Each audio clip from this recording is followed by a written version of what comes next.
নমস্কার, আজকের ব্লগে স্বাগত। আজকের ব্লগটা একদম সকাল থেকেই শুরু করছি। আজকে মাছ নেওয়া হয়েছে। এটা নদীর মাছ, কিন্তু এই মাছটার কি নাম আমি বলতে পারবো না। আমি সব মাছের নাম জানি না, ওই হাতে গোনা কয়েকটা মাছের নাম জানি। আর মালায়ালামে এই মাছটাকে বলে वराल वराल। ब्राल എന്ന് പറയും ब्राल। हाँ, हम लोगों का बंगाली में दूसरा नाम है, लेकिन मुझे नहीं पता क्या नाम है इसका। এই মাছটা খেতে খুবই ভালো লাগে। যখন কেনা হয়েছিল তখন একদম জ্যান্ত ছিল। তো শাশুড়ি মা ওই জ্যান্ত মাছ কাটতে একটু কেমন কাচুমাচু করেন, তাই আমাকে বললেন তুই কেটে দে, তারপরে বাকিটা আমি করে নিচ্ছি। এই মাছ ধোয়া, মাছ রান্না করা, এটা আজকে ব্লগের বিষয়বস্তু নয়। আজ একটু আলোচনা করব অন্য বিষয় নিয়ে। এখন যা বর্তমান পরিস্থিতি, তাই একটু গ্যাস বাঁচিয়ে কাজ করছি। এখানেও গ্যাস সিলিন্ডার নিয়ে সমস্যা তৈরি হচ্ছে। আগে যেখানে ডেলিভারি পেয়ে যেতাম বুক করার 1-2 দিন পরেই, সেখানে এখন 15 থেকে 16 দিন সময় লাগছে ডেলিভারি পেতে। আগে বুক করার কোনো নিয়ম ছিল না, আর এখন দেখছি যেদিন ডেলিভারি দিচ্ছে তার 25 দিন পর আবার বুক করতে পারছি। দাম তো সব জায়গাতেই বেড়েছে। আগে এখানে একটা ডোমেস্টিক সিলিন্ডারের দাম নিত 860 টাকা, আর এখন নিচ্ছে 920 টাকা। আর সময় মতো পাওয়াও যাচ্ছে না। তাই একটু হিসেব করে না চললে মাঝখানে গ্যাস ফুরিয়ে যাওয়ার সম্ভাবনাও আছে। শহরে তো সবাই পুরোপুরি গ্যাসের উপর নির্ভরশীল, কিন্তু গ্রামে একটা সুবিধা আছে। এখানে প্রায় প্রত্যেকটা বাড়িতেই কাঠের চুলোরও ব্যবস্থা আছে। তবে সবাই সব রান্না কাঠের চুলোয় করে না। সাধারণত ভাত আর জল ফোটানো হয় কাঠের চুলোয়।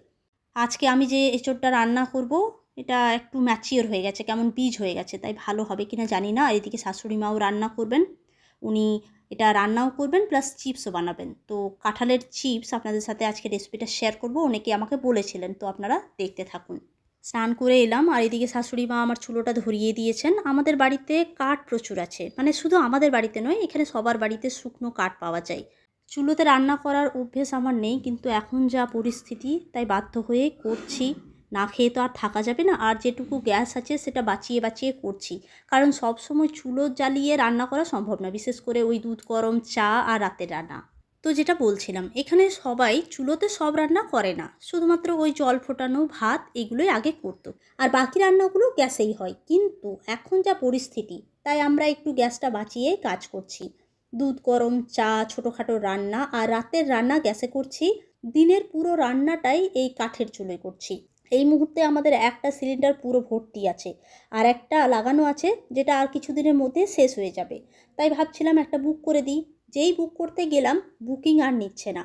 নট রিচেবল, সামটাইম বলছে নট অ্যাভেলেবল, কখনো কখনো কিছুই বলছে না। এই এখন পরিস্থিতি। সেই জন্য শাশুড়ি মা আর আমি দুজনে মিলেই একটু অ্যাডজাস্ট করতে। আমাদের রান্নাঘরে দুটো পার্ট আছে, একটাতে সিলিন্ডার রাখা আছে, একদিকে গ্যাস ওভেন, আর আরেকটা পার্ট আছে যেটা চুলো। না, একটু ভুল হলো আমার, সরি। শুধু আমাদের বাড়িতে নয়, প্রত্যেক বাড়িতে, মানে গ্রামের প্রত্যেকটা বাড়িতে দুটো রান্নাঘর থাকে। কারো কারো দুটো থাকে, কারো কারো একটা রান্নাঘরেই দুটো পোর্শন থাকে। একদিকে আপনার চুলোয় রান্না হয়, আর একদিকে গ্যাস ওভেন। এই যে রান্নাঘরটা দেখতে পাচ্ছেন, এই রকম ভাবে রান্নাঘরগুলো বানানো হয় যাতে ধোঁয়া বাইরে বেরিয়ে যায়। আমাদের বাড়িতেও আছে, আপনাদেরকে দেখিয়েছি। কেরালার রান্নাঘর নিয়ে আমি অলরেডি একটা ব্লগ বানিয়েছি, সেটা অনেক দিন আগে আপনাদের সাথে শেয়ার করেছি যে এখানকার রান্নাঘরগুলো কেমন হয়। আপনাদের মধ্যে অনেকেই দেখেছেন, যারা দেখেননি তারা দেখে নিতে পারেন। যদি দেখতে চান আমাকে বলবেন, আমি কমেন্ট বক্সে আপনাদেরকে লিঙ্কটা শেয়ার করব। শুধু বাড়ির সমস্যা নয়, অনেক হোটেল আর রেস্টুরেন্টেও সমস্যা শুরু হয়েছে। একটা হোটেলের কথা শুনলাম, ওখানে ওরা হোটেল বন্ধ করে না, 24 ঘন্টায় রান্না করে, মানে ওখানে 24 ঘন্টায় খাবার অ্যাভেলেবল থাকে। তো ওদের প্রতিদিন 5 থেকে 6টা সিলিন্ডার লাগে, আর এখন একটাও সিলিন্ডার পাচ্ছে না। ভাবুন তো, যদি এমনই চলতে থাকে হোটেলগুলো বন্ধ হয়ে যাবে, আর তার সঙ্গে কত মানুষ যে কাজ হারাবে তার ঠিক নেই। ছোটোবেলায় বইয়ে পড়েছিলাম যুদ্ধ চাই না শান্তি চাই, তখন মনে হতো এটা শুধু বইয়ের একটা লাইন, কিন্তু এখন মনে হচ্ছে এই কথার আসল মানে আমরা যেন চোখের সামনেই দেখতে পাচ্ছি।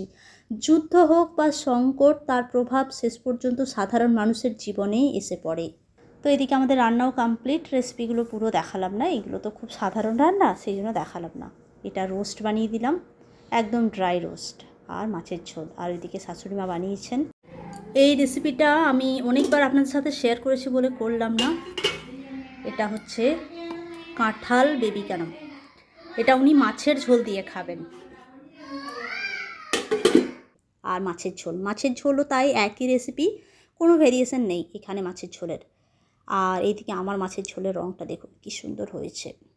আর কাঠের জালের রান্নার একটা আলাদা টেস্ট হয়, সে যাই বলুন, যারা খেয়েছেন তারা খুব ভালো করে জানেন, একটা আলাদাই টেস্ট হয়। আমরা যারা গ্রামে রয়েছি, গ্রামের মানুষেরা আবার সেই পুরনো অভ্যাসে ফিরে যাচ্ছি। পুরনো অভ্যাস বলবো না, এটা আমাদের সেই একই সাথে চলছে, মানে সিলিন্ডারও চলছে প্লাস চুলোর ব্যবহার আমরা করে আসছি, কিন্তু এখন চুলোর ওপর বেশি নির্ভরশীল হচ্ছি। আর যারা শহরে রয়েছেন তারা কিন্তু বেশ সমস্যার মধ্যে পড়েছে। আমাদের এক আত্মীয়, উনি টিবান্ড্রমে থাকেন, তো ওনার সাথে শাশুড়ি মায়ের কথা হচ্ছিল। উনি বললেন যে উনি এখন বেশিরভাগ রান্নাগুলো রাইস কুকারে ভাতটা করছেন রোজই, তারপর প্রেসার কুকারের ব্যবহার বেশি করে করছেন, সমস্ত সবজিপাতি সেদ্ধ করে নিচ্ছেন, তারপর ইন্ডাকশান তো আছেই, আর মাইক্রো ওভেনেরও ব্যবহার করছেন। কথায় কথায় উনিই বলছিলেন যদি পরিস্থিতি সেই রকম হয়, গ্যাস যদি অ্যাভেলেবল না থাকে, পেতে কষ্ট হয়, তাহলে গ্রামের বাড়ি চলে আসবেন। গ্রামের বাড়িতে থেকেই অফিস আসা যাওয়া করবেন যতদিন না পরিস্থিতি স্বাভাবিক হচ্ছে। তো আমি গিয়েছিলাম পেট্রোল পাম্পে খবর নিতে যে এখানে সিচুয়েশানটা এখন কী রকম। তো ওনারা বললেন যে এখন কোনো প্রবলেম নেই, মেবি নেক্সট উইক থেকে প্রবলেম শুরু হতে পারে, that also we don't know, and price also not increased. যা আগে দাম ছিল সেই দামেই দিচ্ছেন, কিন্তু পরের সপ্তাহে মানে থেকে কি হবে এখন বলা যাচ্ছে না, এখন পর্যন্ত ঠিকঠাকই অ্যাভেলেবল আছে। ফিরে এসে দেখছি শাশুড়ি মা কাঁঠালের চিপস বানাচ্ছেন। এই কাঁঠালের চিপস বানানোর জন্য কাঁঠালগুলোকে কিন্তু রোদ্রে শুকোনোর দরকার নেই, শুধুমাত্র কেটে এরকম লম্বা লম্বা করে কাটবেন, পাতলা পাতলা করে, তারপর ডাইরেক্ট তেলে ভাজবেন। আমরা নারকেল তেলে ভাজবো, আপনারা নিজেদের পছন্দ মতো তেলে ভাজবেন। আর ভাজার সময় কিন্তু নুন টুন কিছু দেওয়া হচ্ছে না, ভাজার পরে আমি দেখাচ্ছি কখন নুনটা দেবেন। আর এই কাঁঠালের চিপস খেতে খুবই ভালো লাগে, আপনারা একবার ট্রাই করতে পারেন।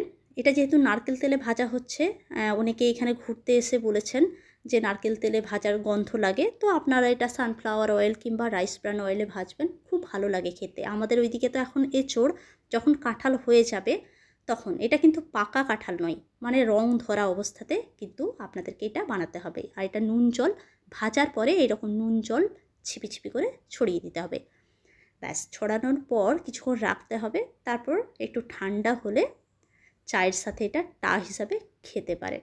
খুব মুখরোচক একটা খাবার, ভালো লাগে, বানাতেও বেশ সহজ। আপনাদের সাথে গল্প করতে করতে 2 বেলা শেষ হলো, সকালবেলা আর দুপুরবেলা, আর এখন হচ্ছে বিকেলবেলা। এই বিকেলবেলাতেই ব্লগটা শেষ করব। এখন বাজে হচ্ছে 5টা, চাটা খেয়ে এলাম, এখন গাছে জল দিতে এলাম মা বেটাতে। এই যে গাছগুলো মানি প্লান্ট, এগুলো এখন নতুন লাগিয়েছি।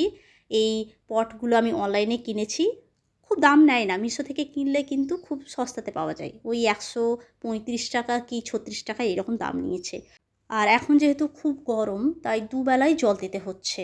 আর আপনাদের ওইদিকে পরিস্থিতি কীরকম কী রয়েছে, যারা গ্রামে রয়েছেন বা শহরে, যারা গ্রামে রয়েছেন তাদের একটা বিকল্প রয়েছে, মানে কাঠ কয়লা ঘুঁটে, কিন্তু যারা শহরে রয়েছেন কমেন্ট করে জানাবেন আপনারা কিভাবে ম্যানেজ করছেন। তো এই যে কিছু আমার সাথে গাছে জল দেবে।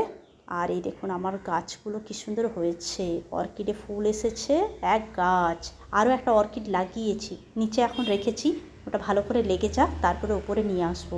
ওটা হচ্ছে আপনার বেগুনি কালার। এই গাছগুলো বাপের বাড়ি যখন গিয়েছিলাম সব ড্রাই হয়ে গিয়েছিলো, তারপরে এসে এখানে মাটি চেঞ্জ করলাম, একটু যত্ন নিলাম, ওই শুকনো ডালগুলো কেটে দিয়েছি।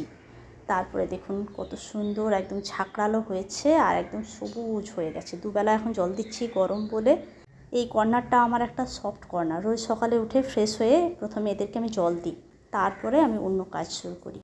তবে চলুন আজকে ব্লগটি এই পর্যন্তই। ব্লগটি কেমন লাগলো জানাবেন, ভালো লাগলে একটি লাইক আর শেয়ার করবেন। আর আপনাদের সাথে আমার দেখা হচ্ছে আমার পরের ব্লগে। সবাই খুব ভালো থাকবেন, সুস্থ থাকবেন আর খুব আনন্দে থাকবেন। ধন্যবাদ।